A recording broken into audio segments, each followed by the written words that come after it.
Radhe Radhe friends. आज हम बात करेंगे शादी की टाइमिंग की। यानी कि शादी कब होगी, शादी किस दशा में होगी, किस साल में होगी और किस मंथ में होगी। किसी की शादी, अगर किसी भी कोई आपके पास कुंडली लेकर आता है कोई जाता, और उसकी शादी का अगर आपको महीना निकालना हो या दिन निकालना हो, या उसकी शादी प्रॉमिस में है या नहीं है, ये चीज तो हमने आपको पहले वीडियो में बताई थी। इस वीडियो में हम बात करेंगे शादी का प्रॉमिस किसी दूसरे तरीके से, किसी दूसरी विधा से देखने का। आज हम बात करेंगे केपी एस्ट्रोलॉजी की, कि हम शादी का प्रॉमिस केपी एस्ट्रोलॉजी से कैसे चेक करें। और इसके साथ साथ हम बात करेंगे उन दशाओं की जिसमें कि शादी होना पॉसिबल है।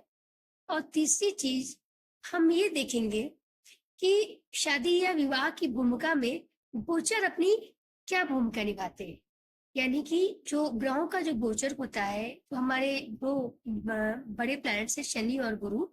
उनकी क्या भूमिका होती है शादी देने में। तो हम ये वीडियो स्टार्ट करते हैं फ्रेंड्स। सबसे पहले हम बात करते हैं कि क्या हमारी कुंडली में शादी का प्रॉमिस है या नहीं। या कोई अगर आपके पास क्वेरी लेकर आता है और ये पूछता है कि हमारी या हमारी बच्ची की कुंडली में या हमारे बेटे की कुंडली में शादी का प्रॉमिस, हमारे कुंडली में शादी का प्रॉमिस है या नहीं, या शादी कब तक पॉसिबल है। तो सबसे पहले हम शादी का प्रॉमिस चेक करेंगे। अपने प्रीवियस वीडियो में हमने आपको शादी का प्रॉमिस चेक करने के लिए नाड़ी ज्योतिष के बारे में का एक सूत्र दिया था। और इस वीडियो में हम आपको केपी ज्योतिष के माध्यम से शादी का प्रॉमिस चेक करने के बारे में बताएंगे। हमारे जो सप्तम भाव, हमारी कुंडली का जो सप्तम भाव होता है, उसके कस्पल सबलॉर्ड यानी कि उसका जो उप नक्षत्र स्वामी है वो, और उसका जो नक्षत्र स्वामी है, हमारा जो 7th हाउस का कस्पल सबलॉर्ड है वो, और उसका नक्षत्र स्वामी अगर दोनों ही मिलकर विवाह के जो प्राइम हाउस होते हैं 279, यानी कि केपी ज्योतिष में किसी एक हाउस से किसी घटना का समय नहीं जाना जाता है, इसलिए वहां पे हाउस ग्रुपिंग को प्राथमिकता देते हैं। यानी कि किसी भी घटना के लिए कम से कम 2 या 3 हाउस का होना, कॉम्बिनेशन में होना जरूरी होता है, तभी वो घटना घटित होती। तो विवाह के लिए जो प्राइम हाउस है वो 2711 मानेंगे। यानी कि जो 7th हाउस का जो नक्षत्र स्वामी है और उसका जो उप नक्षत्र स्वामी है, दोनों ही मिलकर यदि विवाह के जो प्रमुख हाउस है यानी कि 2711 है, उनमें में से किसी एक को भी देते हैं, तो हमें ये समझना चाहिए कि इस कुंडली में विवाह का प्रॉमिस दिख रहा है, और फिर हमें आगे बढ़ना चाहिए यानी कि विवाह की डेट निकालने के लिए। तो सबसे पहले हम ये देखेंगे कि विवाह का प्रॉमिस से ठीक है, अब ये जो विवाह का प्रॉमिस है, विवाह की जो घटना है वो घटित कब होगी। तो इसके लिए जरूरी है हमें दशा और महादशा का चयन करना। तो दशा तो इतना इम्पोर्टेंट रोल नहीं अदा करती। तो कोई दशा तो किसी प्लान की दशा 20 वर्ष की होती है, मान लीजिए किसी की 16 वर्ष की है, किसी की 19 वर्ष की है, तो इसमें शादी कब होगी। अच्छा, मेनली क्या देखा गया है कि जुपिटर और वीनस और राहु, ये इन तीनों ग्रह की महादशा शादी देती है। मतलब इन तीनों, अगर कोई आपके पास कोई जातक के आपके पास आया हो ये विचारने के लिए कि शादी की घटना कब होगी, तो अगर शुक्र की और शादी का प्रॉमिस देखा है आपने, और शुक्र की और गुरु की और राहु की दशा चल रही हो, तो मतलब ये मन में जान लीजिए कि इसकी शादी पॉसिबिलिटी है होने की, क्योंकि ये तीनों ग्रह शादी करा दें। नेक्स्ट स्टेप कि चलिए शादी का जो देखने के लिए जो महादशा लॉर्ड है, तो महादशा लॉर्ड को एक सहमति आवश्यक होती है कि बस मतलब वो निगेटिव नहीं होना चाहिए शादी के लिए, वो निगेटिव हाउस नहीं देने चाहिए। यानी कि शादी के जो प्राइम हाउस है 1 2 7 11, तो इनको निगेट करने वाले हाउस वो महादशा लॉर्ड को नहीं देने चाहिए। यानी कि 2 का जो निगेशन का हाउस है वो 1 हो गया, क्योंकि हर हाउस से जो 12th हाउस होता है वो उसको निगेट करता है, उस घटना को निगेट कर देता है। तो 1 और 7 का जो निगेट करने का हाउस होता है वो होता है 6, और जो 11th का हाउस होता है उसका निगेशन का हाउस होता है 10। तो महादशा लॉर्ड को बस 1 6 और 10 नंबर नहीं देने चाहिए। इसके अलावा वो अगर वो आ रहा है महादशा लॉर्ड कोई भी हो, तो हम समझ लेते हैं कि भाई उसमें अंतर्दशा लॉर्ड को हमें मेनली पकड़ना है कि मेन जो अंतर्दशा लॉर्ड है वो कौन सी अंतर्दशा जो है वो शादी देगी। महादशा लॉर्ड में मान लीजिए तीनों में से एक भी नंबर आ गए, या निगेशन के मतलब शादी देने वाले कोई नंबर आ गए 2 7 11, या मान लीजिए कोई निगेशन के नंबर नहीं भी आए, तो हमें ये समझना चाहिए कि भाई वो महादशा लॉर्ड ओके। अब बारी आती है अंतर्दशा लॉर्ड की। अंतर्दशा लॉर्ड का हम चयन कैसे करें? यहाँ पे आके एक ज्योतिषी है उसका काम थोड़ा सा कठिन होता है कि भाई अंतर्दशा लॉर्ड का हम चयन कैसे करें। तो अंतर्दशा लॉर्ड को चयन करने की हमारे बहुत सारी हमारे जो स्क्रिप्चर्स है उसमें बहुत सारी दिया हुआ है, बहुत सारे ग्रह बताए गए हैं कि भाई 7th हाउस के लॉर्ड की जब दशा होती है तो भी शादी दे सकता है, 1st हाउस लॉर्ड की दशा में भी शादी दे सकता है, 2nd हाउस लॉर्ड की भी दशा में भी शादी दे सकता है। तो वैदिक ज्योतिष में, चूंकि अगर आप वैदिक ज्योतिष से देखेंगे चयन करेंगे अंतर्दशा लॉर्ड का, तो करीब करीब सारे ही ग्रहों की दशा अंतर्दशा शादी दे रही होगी। लेकिन हमारा जो केपी ज्योतिष है, जो कृष्णमूर्ति जी ने उसको बनाया है, तो उसमें क्या होगा कि उसमें उसके फार्मूला जो कृष्णमूर्ति जी ने दिए हो, तो उसमें हम शादी का जो अंतर्दशा पीरियड है उसको, जो दशा पीरियड उसको थोड़ा सा हम शॉर्ट में ले आते हैं, मतलब हम वहीं पे एग्जैक्ट पहुंच जाते हैं कि भाई इसकी शादी कब होगी, किस साल 2 साल के अंदर, किस महीने के अंदर इसकी शादी प्रॉमिस दिख रहा है। तो अब क्या होगा कि अंतर्दशा लॉर्ड का चयन करने के लिए हमें जो 7th कस्पर सब लॉर्ड है, जिसकी हमने अभी पहले बात की थी, उसकी दशा में या उसकी नक्षत्र लॉर्ड की दशा में हमें, अगर दशा अंतर्दशा सॉरी इसकी जो 7th कस्पर सब लॉर्ड की जो अंतर्दशा उसमें अगर चल रही हो, या उसकी जो नक्षत्र की अगर अंतर्दशा चल रही हो, नक्षत्र लॉर्ड की अंतर्दशा चल रही हो, तो हमें वो उस अंतर्दशा को हम शादी के लिए चयन कर सकते। यानी कि 7th कस्पर सब लॉर्ड की जो प्लैनेट की जो अंतर्दशा है उसको हम चूज कर सकते हैं, या 7th कस्पर सब लॉर्ड की जो नक्षत्र लॉर्ड है उसकी अंतर्दशा अगर चल रही हो तो उसको भी हम शादी के लिए हम पकड़ सकते हैं कि भाई हाँ ये अंतर्दशा शादी देने में सक्षम है। इसके अलावा एक हम और सूत्र बताते हैं जो नवांश कुंडली पे बेस है, कि नवांश कुंडली के अंतर्गत जो ग्रह सप्तम भाव में बैठे हुए हों या जो सप्तम भाव पे दृष्टि डाल रहे हों, वो उनकी उन ग्रहों की अंतर्दशा भी शादी देने में सक्षम हो। अब ये तो हो गई अंतर्दशा की बात। अब मान लीजिए हमने अंतर्दशा का चयन कर लिया कि भाई इस पर्टिकुलर अंतर्दशा में शादी होनी चाहिए।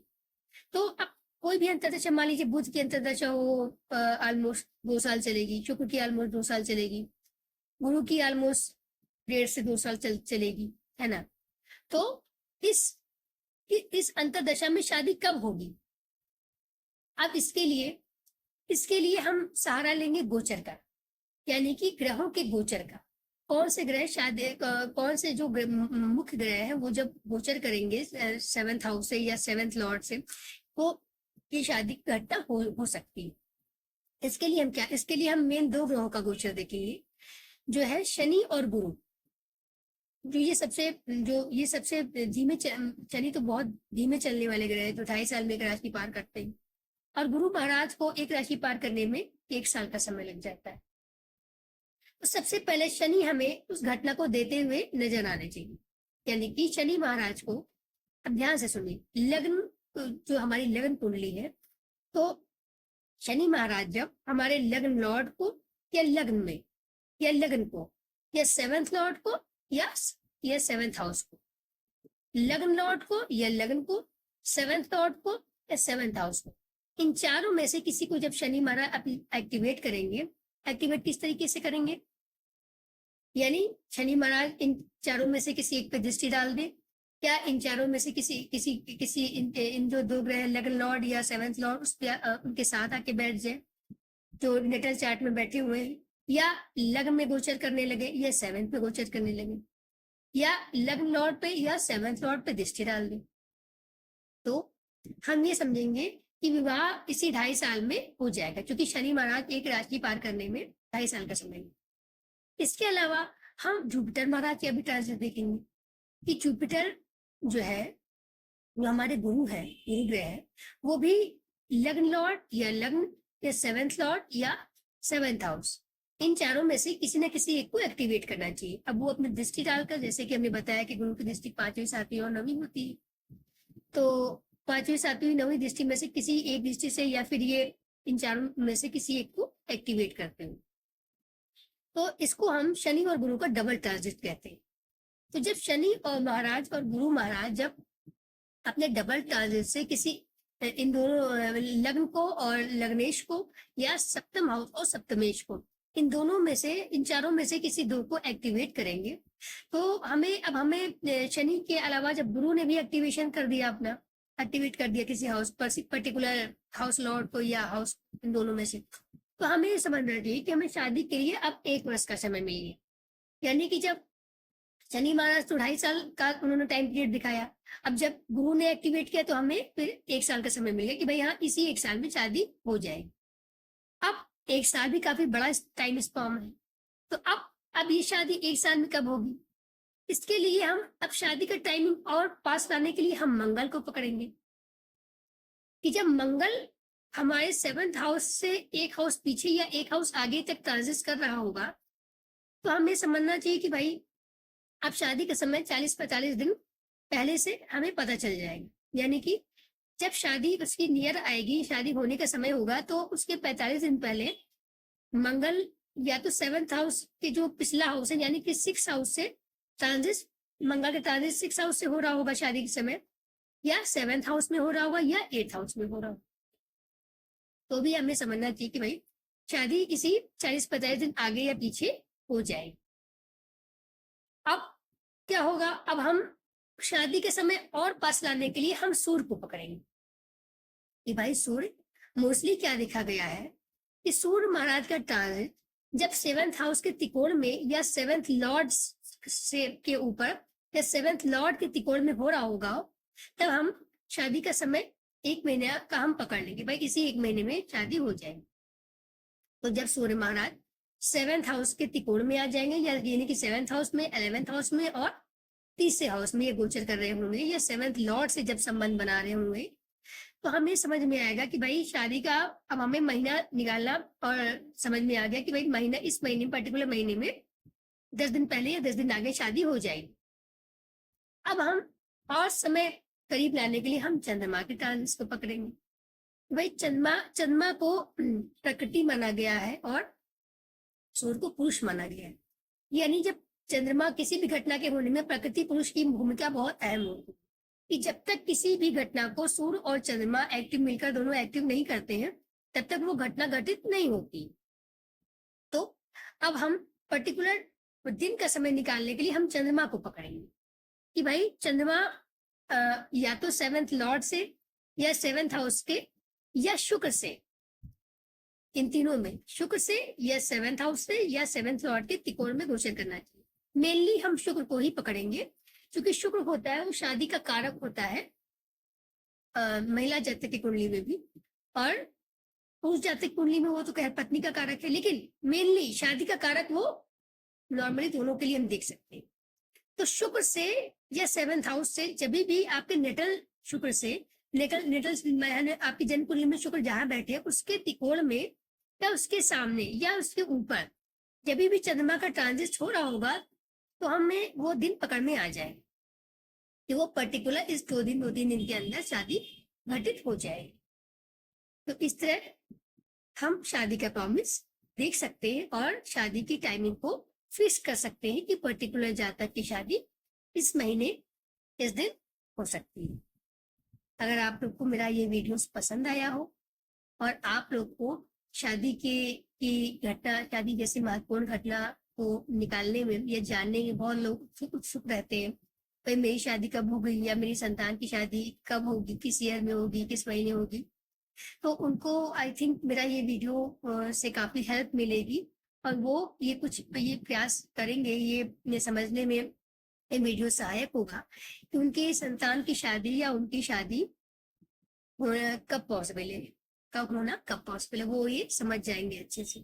ये मेरा जो ये वीडियो है, ये उनको ये उनको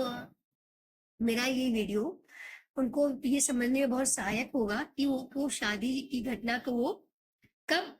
समझ सकते हैं कि वो कब नियर फ्यूचर में कब घटित हो सकती है, या वो उनकी शादी की घटना को वो एग्जैक्ट दिन तक अगर थोड़ी प्रैक्टिस कर ले